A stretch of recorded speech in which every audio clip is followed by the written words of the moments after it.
اعوذ باللہ من الشیطان الرجیم۔ پناہ مانگتا ہوں میں اللہ کی شیطان مردود سے۔ بسم اللہ الرحمن الرحیم۔ السلام علیکم ورحمۃ اللہ وبرکاتہ۔ بھائی نے سوال کیا کہ علامہ صاحب کیا صابن لگانے کے بغیر غسل ہو جاتا ہے یا نہیں ہوتا؟ صابن کے استعمال کے بغیر پاکی حاصل کی جا سکتی ہے یا نہیں؟ اگر کی جا سکتی ہے تو اس کا طریقہ کار کیا ہے؟ اس کا طریقہ کار بتانے سے پہلے میری آپ سب سے گزارش کہ اگر آپ نے ابھی تک ہمارا چینل سبسکرائب نہیں کیا تو ہمارے اس چینل کو کریں سبسکرائب اور بیل آئیکن کو دبائیں تاکہ اس طرح کی لیٹسٹ اور نئی سے نئی ویڈیو آپ تک بآسانی پہنچ سکے۔ ہم روزانہ کی بنیاد پر اپنے بہن بھائیوں کے لیے اچھی سے اچھی ویڈیوز لانے کی کوشش کرتے ہیں اور اپنی بہت زیادہ محبتوں سے آپ ہمیں نوازتے ہیں۔ اللہ رب العزت آپ کو اپنی رحمتوں کے سائے میں رکھے۔ یہ بہت اچھا سوال کیا گیا ہے۔ بہت سارے لوگ اس مسئلے کو لے کر غلط فہمی کا شکار ہیں۔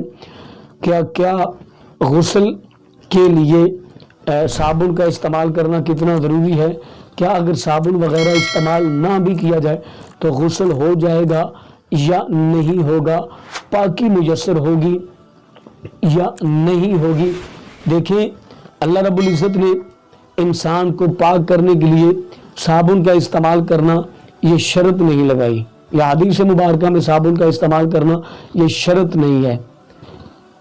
پاکی حاصل کرنے کے لیے جو غسل کے فرائض ہیں ان کو ادا کرنا ضروری ہے اور اپنے پورے جسم پر اچھے طریقے کے ساتھ پانی بہانا ضروری ہے، یہاں تک کہ آپ کے سر کے بالوں سے لے کر آپ کے پاؤں کی تلیوں تک کوئی حصہ ایک بال کے برابر بھی خشک نہیں رہنا چاہیے۔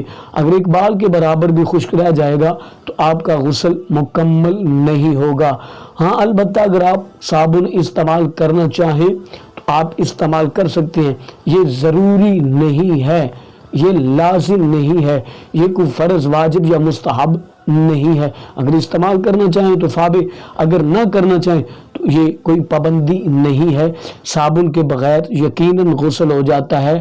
غسل کے لیے جو شرائط رکھی گئی ہیں ان میں صابن کا ذکر نہیں ہے۔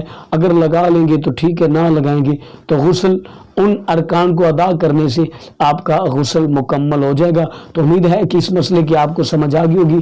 اگر سمجھ آ چکی ہے تو اس مسئلے کو دوسرے لوگوں تک ضرور شیئر کریں اور اپنا بہت سارا